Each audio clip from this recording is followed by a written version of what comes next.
Dans une précédente vidéo, je vous ai montré comment faire une carte de France comme ceci dans Excel pour pouvoir montrer les dégradés de couleurs suivant vos données. Une question très juste qui m'a été posée, c'est que c'est une carte de France métropolitaine avec la Corse, mais qu'en est-il des dom-toms? J'ai essayé de faire la même chose avec celle-ci, la Guadeloupe, la Martinique, la Guyane et la Réunion, et ça ne marchait pas du tout. Bon, alors il y a plusieurs challenges qu'il faut passer. D'abord, la première chose, c'est la localisation. La géographie veut que bien la Mayotte, Guyane, la Réunion, Martinique et Guadeloupe ne se trouvent pas tout à fait au même endroit. Comme la métropole, c'est pas un bloc, mais ce sont des îles. Et par définition, elles sont éclatées. Mais même si on prend, c'est comme ceci. Si je prends simplement ce tableau, il faut bien mettre pays, county et data. County, c'est la version anglaise de région, un petit peu. Et si je prends ce tableau, en faisant simplement ça, la Guadeloupe et la Martinique ne sont pas tellement loin, sont des îles qui sont assez proches. Et je fais insertion, carte complète. Mais Excel ne trouve toujours pas pourquoi, qu'est-ce que c'est où, il ne sait pas. Bien, si vous avez comme moi Excel 365, il y a une méthode. Ce qu'il faut faire, et malheureusement je ne peux que vous dire que c'est que sur 365, c'est qu'il faut sélectionner vos données géographiques, aller dans données et forcer à Excel en disant ici ce sont des données géographiques. Il va convertir ça, il les cherche et voilà, là maintenant il trouve, il sait que ce sont des données géographiques, il les voit. Donc vous pouvez voir que j'ai quelque chose ici. Alors, comme c'est ridiculement petit par rapport à tout ça dans la carte, alors que je veux ces deux, bien, je sélectionne la carte, je fais CTRL 1 et ici, j'ai pas bien sélectionné, donc je resélectionne les données, voilà. J'ai cette icône qui apparaît. Et option de série, zone de la carte, eh bien je veux pas que ça soit automatique, seules les régions avec des données. Et voilà, j'ai la Guadeloupe et la Martinique. Donc on peut voir la Guadeloupe ici, puis la Martinique qui se trouve ici.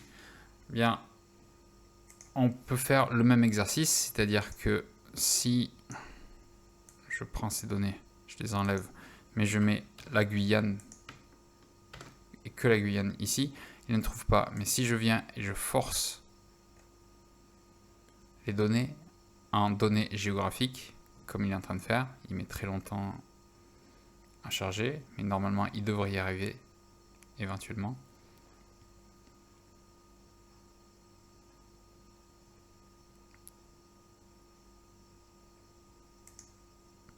J'ai pas accès à internet, tiens, c'est nouveau. Je le refais. Ça y est. Bon, il y a eu un petit souci technique. On peut voir la Guyane. Donc vous voyez ça. Si je mets la Réunion, il trouve toujours pas, je force et il trouve la Réunion. Alors la Réunion, je ne sais pas pourquoi, mais ça se met toujours en tout petit ici, en bas à droite. Et si je viens ici, que je change par Mayotte, Mayotte il ne trouve pas jusqu'à ce que je le force en données géographiques et là il le trouve. Il trouve bien Mayotte. Donc en fait, comment avoir dans une carte, vous ne pouvez pas les avoir dans une carte, vous pouvez les avoir par contre dans plusieurs cartes. Par exemple, si je dis que je vais avoir ici, je mets un espacement, je mets ça et je vais descendre. Mayotte, je veux dire que je l'enlève. Bien, après, je vais juste donner des valeurs un petit peu aléatoires. Il faut essayer d'aider. Oups, pardon, j'ai bien ça. Ce que je veux faire, c'est les étiquettes. Et en fait, je peux y arriver en 4 cartes. C'est-à-dire que j'ai une première carte qui est celle-ci. Donc je vais la mettre un petit peu plus petite. En appuyant sur Alt et un clic gauche, ça me permet de me mettre par rapport aux données. Voilà. Comme ceci.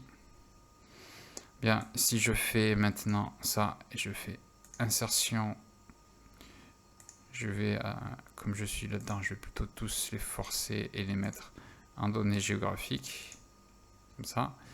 Et je viens sélectionner insertion, carte. Là, je prends. Je dois refaire le même exercice que tout à l'heure. Je fais un clic gauche, CTRL 1, la zone géographique, seules les régions avec des données. Et je viens fermer ça pour pouvoir gagner un petit peu d'espace en appuyant avec la touche Alt et clic gauche. Ça me permet de me centrer sur les cadres. Et après, j'ai encore celui-là où je fais insertion. Voilà. Et là, vous voyez que ça marche. Je peux très bien le faire sans aucun problème. Je peux très bien sélectionner et faire insertion et carte, et Excel comprend de suite que là malheureusement je vais le garder un petit peu grand quand même parce que sinon voilà, il peut prendre. Alors là on peut voir qu'on a des échelles de couleurs qui sont pas unies, mais en fait ça c'est joué comme j'avais montré dans ma vidéo précédente. C'est vraiment jouer sur CTRL 1 un petit peu les couleurs, la valeur inférieure, la valeur inférieure, la valeur maximum, mais on peut très bien mettre un nombre. On peut très bien dire que la valeur minimum, le nombre, c'est 0, et la valeur maximum, ça sera 100. Donc on a 0, 100, et il faut faire la même chose pour ici. Donc on vient ici, couleur et série, et nombre, 0, hop, 100. Voilà, comme ça permet d'avoir tout à la même échelle de couleurs. Parce que sinon on va avoir des couleurs foncées alors que ce sont des couleurs qui devraient être claires. Ou bien ça va être des couleurs claires alors qu'elles devraient être foncées. Donc on peut voir que là j'ai fait avec ces trois là. L'autre, c'est même pas la peine que je le fasse. On voit pas trop bien. Donc voilà, c'était comment utiliser les cartes Choropleth et les mettre avec les dom-tom, les îles de la France. Merci.